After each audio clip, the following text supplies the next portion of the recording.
Welcome to another Study With Me series where I'm going to be tackling the category of other types of vehicles. Hi, I'm Dorian from Driving Theory UK, where on this channel I help you study and pass your theory test first time. I'm tackling the category of other types of vehicles where I'm going to be doing a 20 question mock test, breaking it down in simple, easy chunks, giving you hints, tips and tricks along the way and little golden nuggets that you can use. So if you are struggling on this particular category, other types of vehicles, this video is for you. Let's waste no time and let me jump onto my desktop. The first question, you're leaving a safe gap as you follow a large vehicle. What should you do if a car moves into this gap? If you haven't seen my previous videos, should is related to the question. It's something you definitely should be doing relating to this question. So drop further back, which is going to be a safer option at the moment.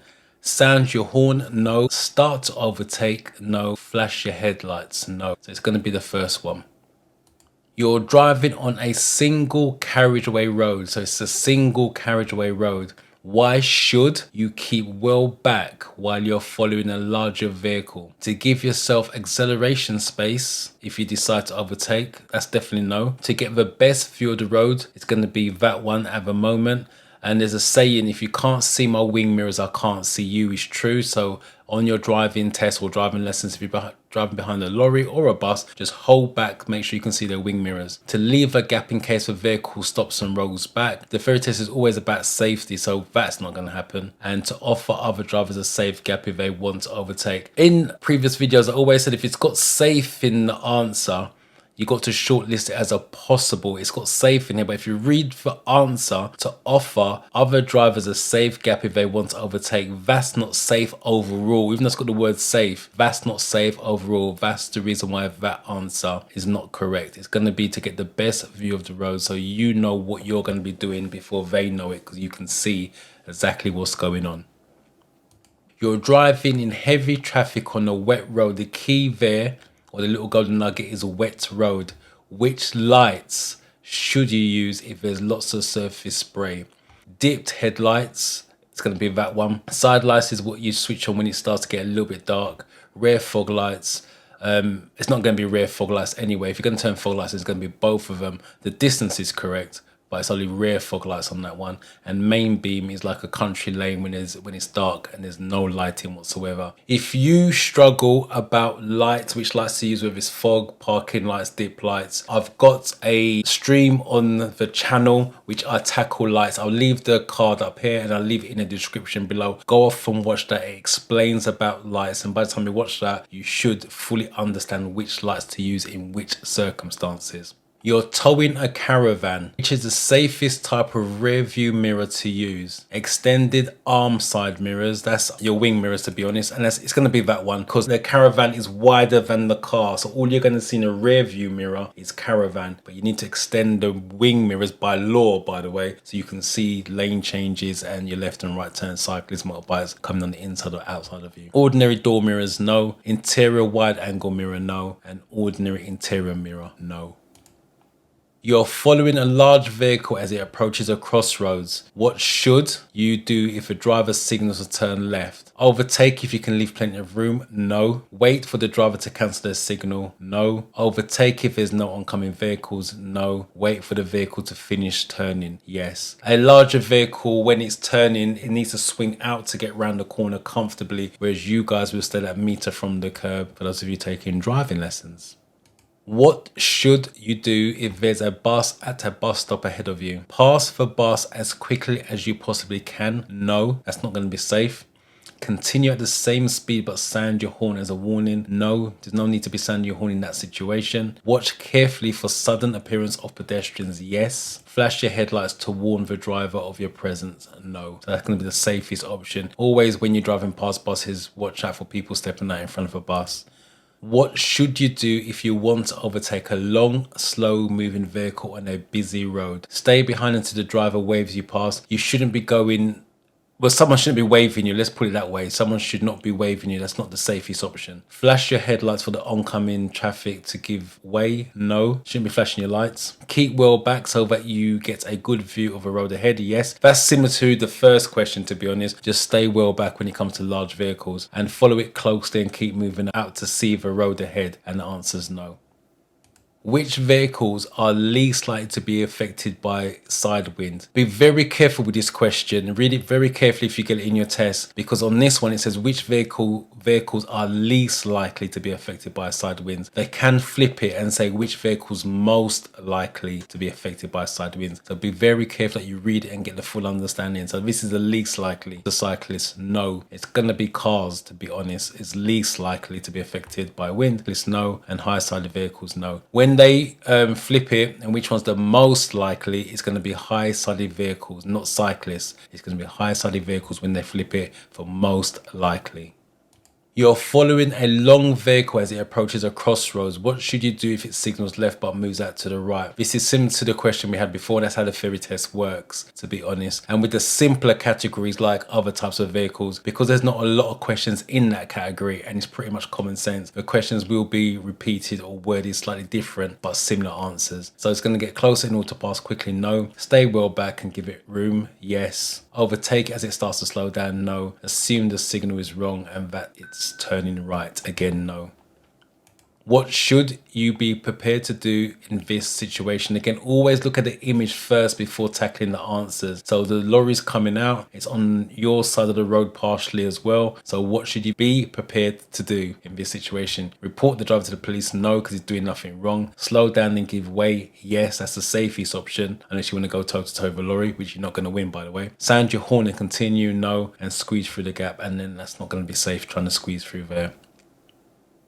You're approaching a mini roundabout. So it's a mini roundabout. What should you do if a long vehicle in front signals left but positions over to the right? Again, this is similar to the other two questions that came up. It's just worded differently and a slightly different scenario. Same outcome. It's going to hold back or something along those lines. Overtake on the left. No, that's undertaking. You shouldn't be doing that anyway. Keep well back. That's the safest option. Sound your horn. No. And follow the same course as lorry. Again, no. Why should drivers be more careful on the roads where trams also operate? Just read that again. Why should drivers be more careful on roads where trams also operate? Because trams can't steer to avoid obstructions. It's going to be that one. Trams can't steer. Because trams can't stop for cars? No. Because trams don't have lights? No. Because trams don't have a horn? No. You're following a long vehicle approaching a crossroads. What should you do if the driver signals right but moves close to the left-hand curb? Again, it's similar to the previous three questions. Believe it or not, it's along the same lines. It's just worded slightly different scenarios. And again, because other types of vehicles is one of the easier categories. It's more to do with common sense than anything else. Report the driver to the police. Again, no, because he's done nothing wrong. Wait behind the long vehicle. That's a possible. Warn the driver about the wrong signal, no. Overtake on the right hand side, no. It's going to wait behind the long vehicle, let him get on and do what he's got to do. Why is it more difficult to overtake a large vehicle than a car? Again, common sense. It will take longer to overtake a large vehicle. It's possible. A large vehicle will be fitted with a speed limiter. That's possible, but that's not relating to you overtaking a car. It doesn't affect you overtaking a large vehicle. It will take longer for longer. Let's read that again. The dyslexia is kicking in. Right. It will take longer for a large vehicle to accelerate. Again, that's a possible answer.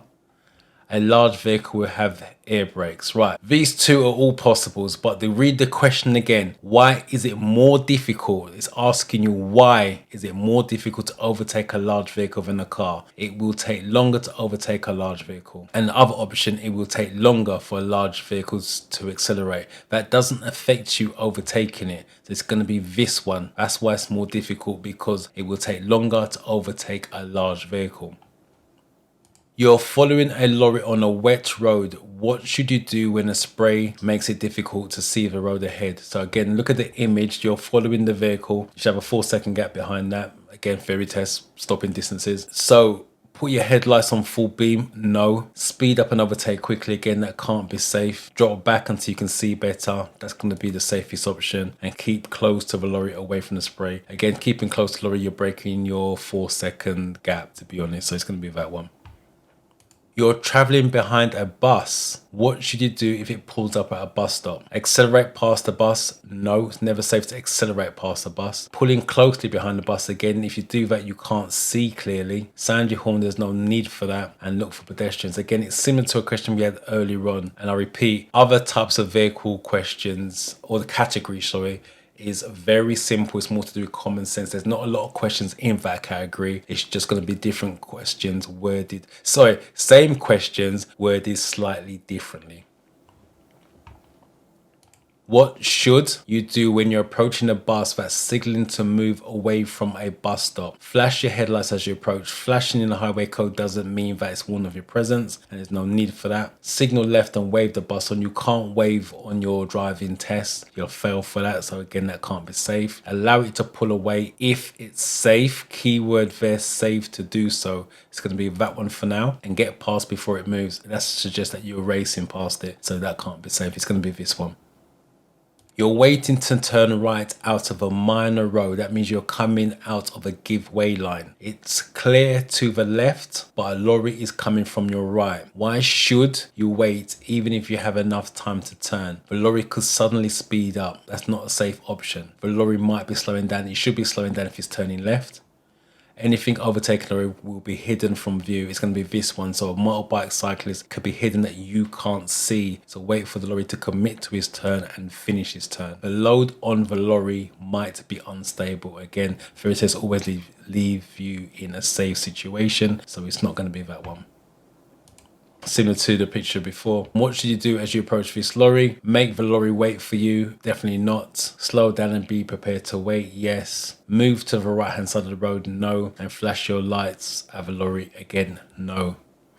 It's very windy. What should you do if you're behind a motorcyclist who's overtaking a high-sided vehicle? Keep close to the motorcyclist? No. Stay level with the motorcyclist? No. Overtake the motorcyclist immediately? No. Keep well back? Yes.